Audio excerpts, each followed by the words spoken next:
Matt Jensen over at Pitch Perfect would write a foam sound. I nearly got ready to spit then. Um, Why did you get ready to spit on? Oh, Pitch Perfect. I see what you did there. Yeah, you had one on deck, didn't you? Yeah.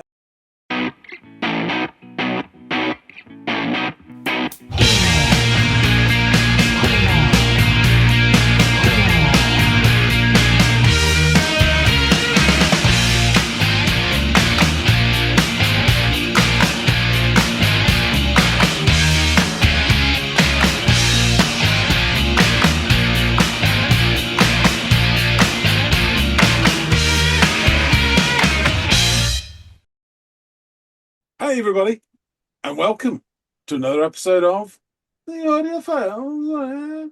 My name is John. His name is Andy. It is. You have so many relationships in this life. Only one or two will last. You'll go through all the pain and strife, then you turn your back and they're gone so fast. Oh, yeah, and they're gone so fast.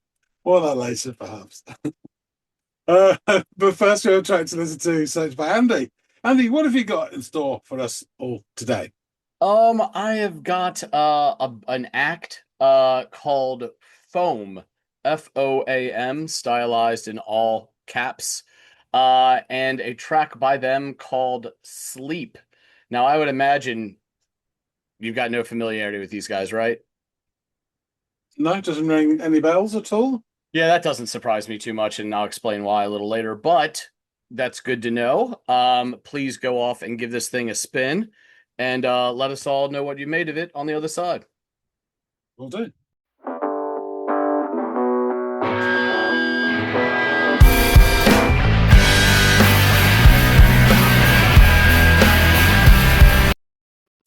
Okay. Question is, how much more of a 90s start to a song can you get? The answer is none more. Yeah, so that sort of lazy, ruminating guitar strum, the sort of screech coming in like a dial almost, and then you sort of drop into the song. Yeah, very 90s. I wonder if this is 90s or possibly more recent.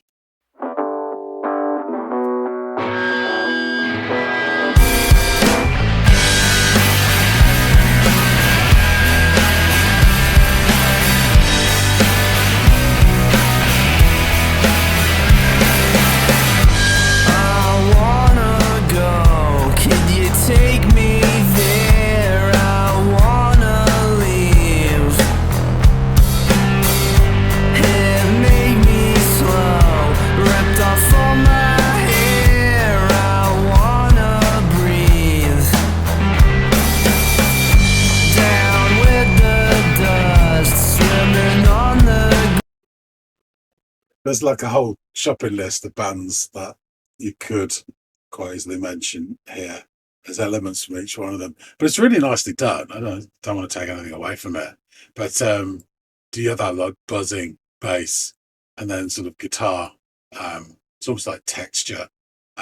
You've got a classic voice. It's still quite low energy though, so I think some people would use the G word influence on this. I guess it is a bit, but it's also there's a lot of that sort of indie slacker rock that was early 90s before the black mold of grunge took over every fucking sound for a short time. So yeah, it's quite interesting, but it's quite low energy, slacker, struggling to get out of bed type sound, which I like, you know. It's cool.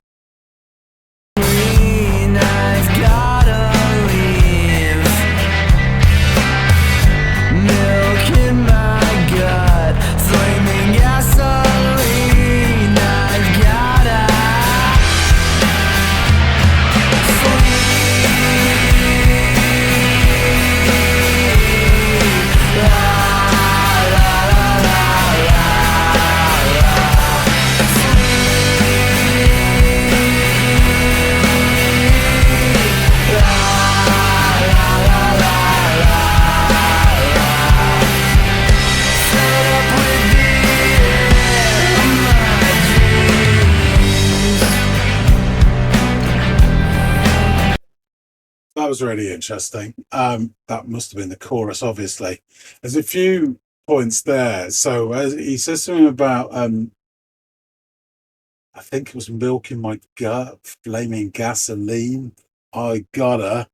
And according to grunge laws of Loud and Quiet, set down by Mr. Kurt, which is hugely borrowed from Mr. Black Francis and his Groovy Gang, either that gotta raises up or the next word is belted out, and it doesn't. In fact, they add in some quite sardonic sounding la la la la las, which is all good. It's quite sing along, but again, it's very gentle paced. Someone's trudging along. You know that dance you learn when you're about 6 years old, where you stand on one foot and you're like bang against the other foot and then back again.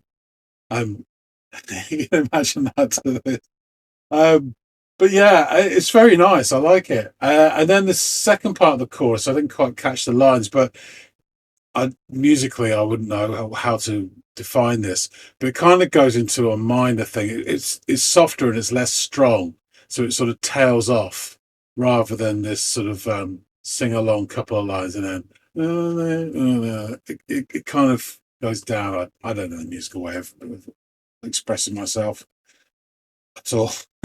But I think you know what I mean, hopefully. So yeah, quite interesting. Let's see how it goes.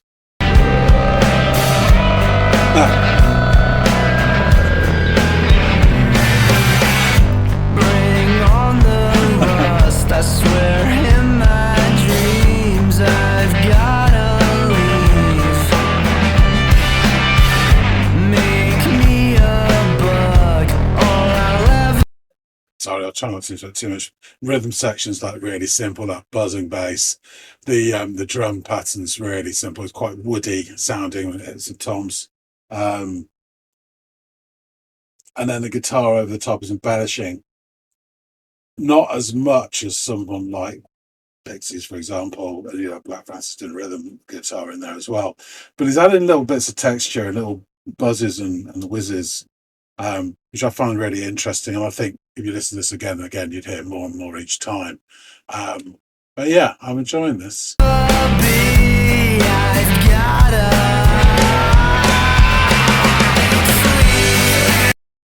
Now that did sound. I think there was a lot more thump, thump, thump at the beginning before the first chorus. That did sound very Teen Spirit. Let's relive that. All I'll ever be, I've gotta.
classic chaos ending. It all becomes more and more sort of entwined, and then just runs out of energy. In true Slacker way. Yeah, I really liked this. It was a little bit of a sort of amalgamation of sounds and influences, but it's still really enjoyable. Yeah, kind of lower energy, as it were. Sort of sing alongy.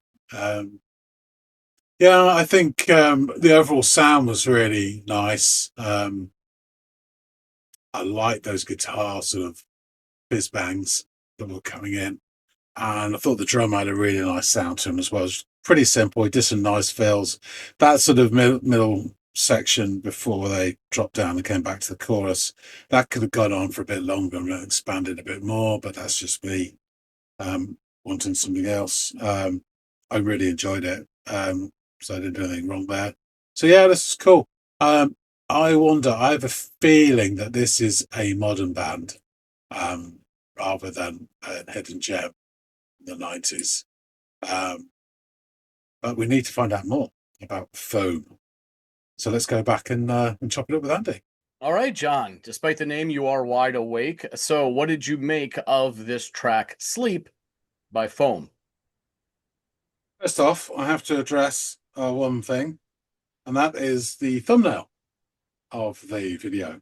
Obviously inspired by one of my favourite lunatics, Francis Bacon. And it just gave me an excuse to show you this, which is Francis Bacon Pope Top Trumps.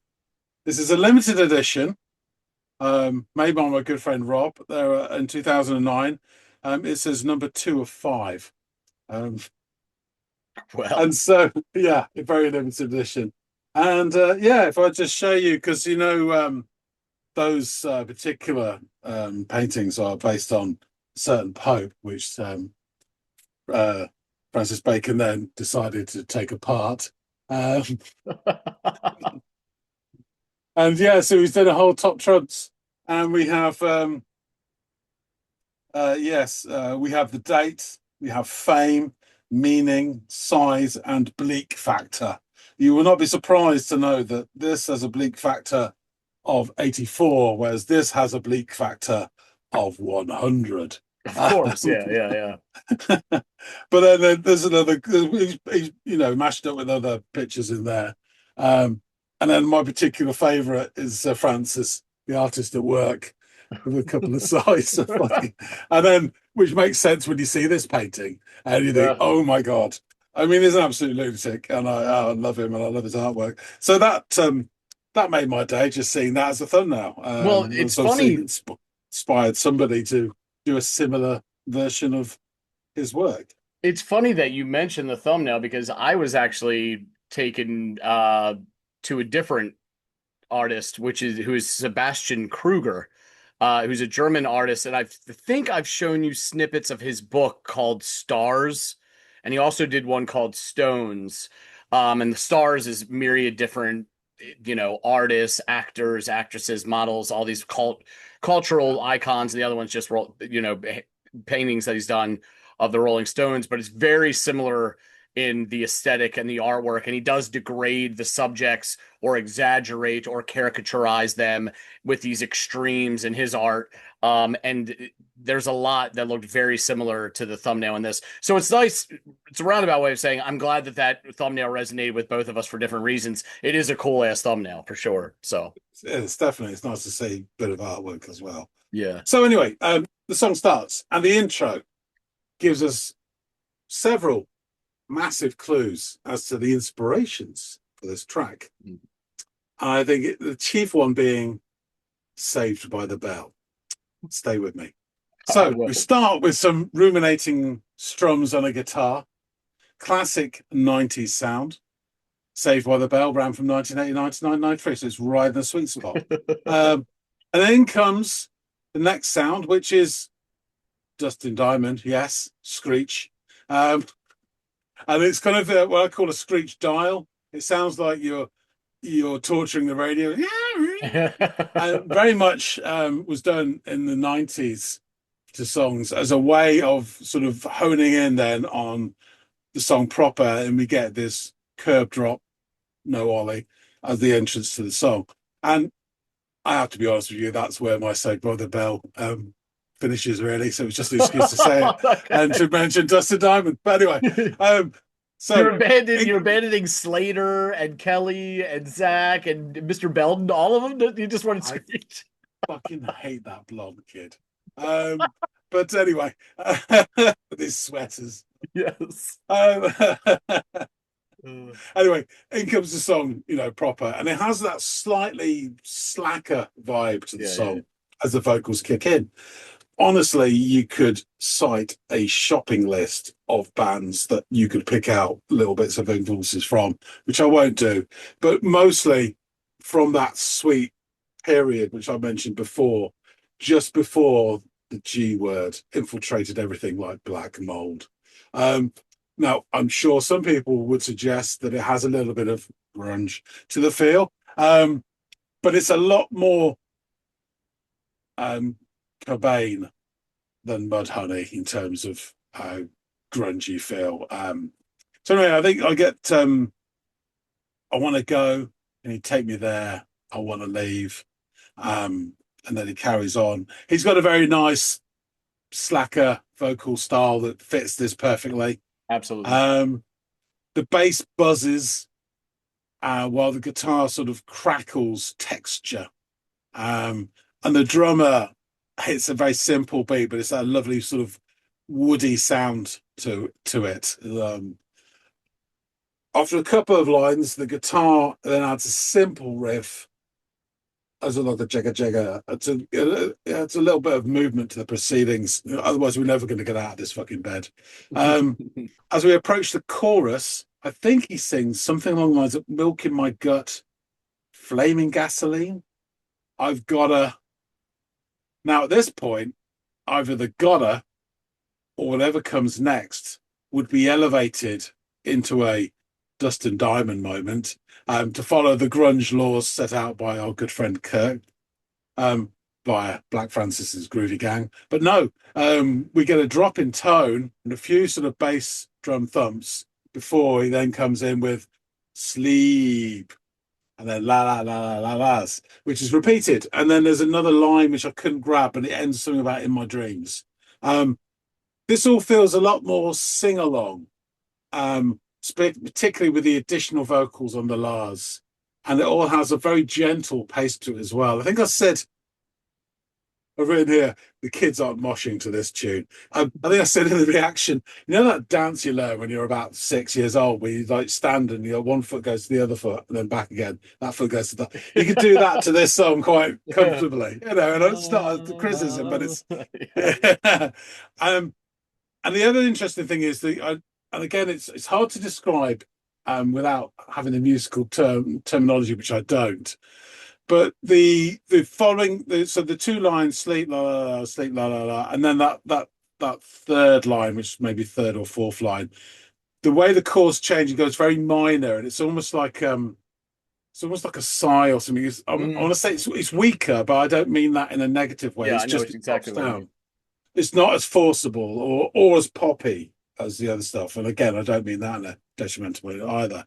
But yeah, as a chorus then breaks, the singer does a quick impression of a bullfrog trying to force out a burp to impress his mates.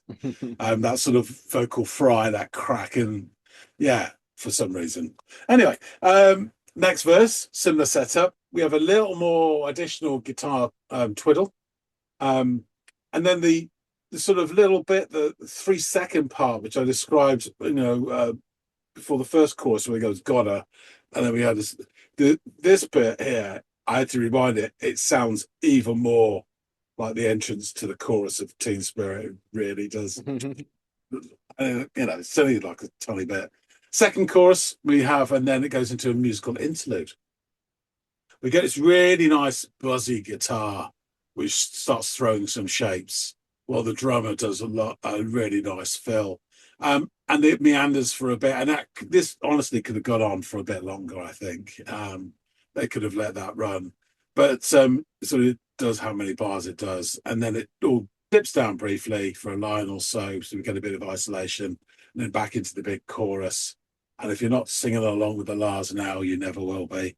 And then as we come out of it, we get some filibustering from the guitar, as I say, and more sort of crowd gabble and maffle. I mean, there's this like, confusion almost and muttering away. Some really nice drum fills, and then the title word is rung out as that bullfrog briefly returns. There's a final determined solo frap on the drum, and then some breath exhaled. So it's that classic run out of energy ending. Um, Just yeah, perfect for a slacker song, you know. And it's like, fuck it. it is. It is. Yeah, I thought this is really pleasant to listen to. I really enjoyed it. Though you could say it's an amalgamation of other, bits and pieces from before. I get the feeling from this isn't a contemporary song, as it were, from that period. It's contemporary to nowish or whatever. That's the feeling I get. However, the way it's put together, it's just really enjoyable. So Yeah. I really liked it. And I'd say that there is, some people say there's a grungy feel to this. I don't really feel that. I'd say more in spirit. It's like early Beck or something like that. The attitude to it, Mm. and even a bit of Pavement as well. But less sardonic. But yeah, so they put stuff together which clearly they enjoy, and they've created something which I enjoyed. So yeah, all good. It's exactly how I experienced it too, John. So I'm glad to see that we're kind of one mind on this. I gotta say, hats off to you, man, because when you went to that milk in my gut, flaming gasoline, I was preparing myself for the worst lactose intolerance joke ever, and you totally avoided it. So hats off to you. I'm sorry that I had to be the That's the one to bring guy. it What up, can I say? but you're growing up before my eyes, John. So yes, foam, sleep. They are a rock project created and fronted by Kian Salem, whose culture is embedded in alternative, underground, and indie rock. So while promoted with the energy of a rock band, it operates as a solo project with Salem handling the creative direction and all the instruments. So I'm sure when he wants to Did take he this bring thing on the people in road, when he needs to? Yeah. yeah, he brings in, probably Cool. traveling musicians to help him fill out the sound, but pretty sure it's just him in the recording studio kind of putting all of this together. The project has featured collaborations, including with singer, songwriter, and producer Gregory Fitzgerald. So I'm thinking probably Gregory is one of the individuals that helps him along the way, but it's all born of Salem. According to Foam's website, the band believe art exists for the main purpose of telling the truth. They also believe in a freedom of creativity in genres, styles, and mediums. Rising artist Kian Salem, the creative force behind the band, is attempting to redefine what it means to make music with raw, unfiltered emotion. Hailing from LA, Salem's journey into music wasn't a straight path. It was one of resistance, rediscovery, and ultimately revelation. Salem's introduction to music was anything but voluntary, as he has noted in past interviews. My mom made me take guitar lessons at 9, and I hated it. It wasn't until he formed a teenage cover band in Fraction that he began to connect with music. But even then, his passion didn't fully ignite until he picked up the guitar again at age 19, unlocking a newfound ability to craft melodies and lyrics with ease, leading to the birth of Foam. According to Salem, most artists take pride in polish, how crisp they can make their art. I do something different, focusing on authenticity above all, adding, I don't want to cover up. I want my music to be a raw representation of myself. This means leaving in the cracks, voice breaks, slight timing imperfections, anything that preserves the human experience of the performance. It matters if you do it with feeling. Lead with feeling always. The other stuff can be ignored, Salem would note. Foam released their first two EPs in 2025, Blanket first, and then Trouble later that year. And in 2026, Salem followed up those releases with 2 more singles. This track I had you listen to today, Sleep, and then Seaweed Bleeds. And I should say that I probably have a lot more to quote and draw from if I had done a track off of Trouble, which did get some, critical attention and kind of, flew on some people's radar. But this is newer, and it just had that 90s sound to it that I know you and I both really enjoy. So I wanted to bring it to the table. Matt Jensen over at Pitch Perfect would write a foam sound. I nearly got ready to spit then. Why did you get ready to spit on? Oh, Pitch Perfect. I see what you did there. Yeah. You had one on deck, didn't you? Yeah. Yeah, threw you off. Sorry about that. I should have given you a heads up. Pitch Perfect. You're gonna have to swallow that one now, John. I'm sorry. It stays rooted in a distinctly alternative lineage that pulls from the earlier emotional excavation of artists like Elliott Smith and the fuzzed out pulse of bands like Pixies, Weezer, and even Nirvana. Adding Foam clearly has a deep reverence for 90s and early 2000s alt rock, but they don't get lost in imitation. What stood out to me was how much each song felt fully formed without any excess. So, it's and I think that's a nice way of saying this doesn't sound pastiche. He sounds influenced by, but it doesn't sound like something that we've heard before. And over at Muse Chronicle, contributor Wokyu offered up this about Foam. Listening to Foam's music is always a joyride, where each verse resonates deeply with soul, making Foam's music highly experiential. Foam feels like a collective of all the good things about rock and music. So here are those lyrics. I want to go. Could you take me there? I want to leave. It made me slow, ripped off all my hair. I want to breathe. Down with the dust, swimming on the green. I gotta leave. Milk in my gut, flaming gasoline. I've gotta sleep, sleep. Filled up with the air of my dreams, bring on the rust, I swear, in my dreams. I've got to leave. Make me a bug. All I'll ever be. I've got to sleep, sleep. Filled up with the air of my dreams, burdened with the care of my dreams. I want to go. Could you take me there? I want to leave. Sleep, sleep.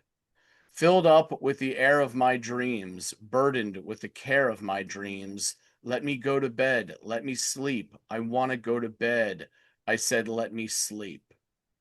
So, the song Sleep by Foam portrays a desire to escape from the reality and find solace in dreams. The lyrics depict a yearning for peace and freedom from burdens symbolized by the act of sleeping and the dream world as a refuge from life's challenges. So, there you are, John. A little taste of the 90s done right here in the year of our Lord 2026, all these years later. Still keeping that 90s flame going. And doing it well, I think. I'm glad you enjoyed it. I did as well. Wanted to bring it to the table. So there you have it. Thank you so much. Yeah, that was a very pleasant listen. Excellent, man. Excellent. I'm glad you liked it. Guys out there in the listening audience, particularly those who are fans of the 90s sound, could you hear it in this? It'd be hard pressed not to. Please let us know your thoughts down below. Shout out any other bands you want to, whether they are from the 90s or sound like they should have been, or if they sound like anything. As long as one of us hasn't heard it before, it will feature in a future Friday episode dedicated to our viewer suggestions. So please, again, feel free to shout it out down in the comments field below. Like, share, and or subscribe. Also, if you haven't done any or all of those things, goes a long way to help us here at the channel, and we appreciate it ever so much. All that out of the way, hopefully John and I catch all y'all in growing numbers on the next installment of the Audiophiles. We'll see you later, guys.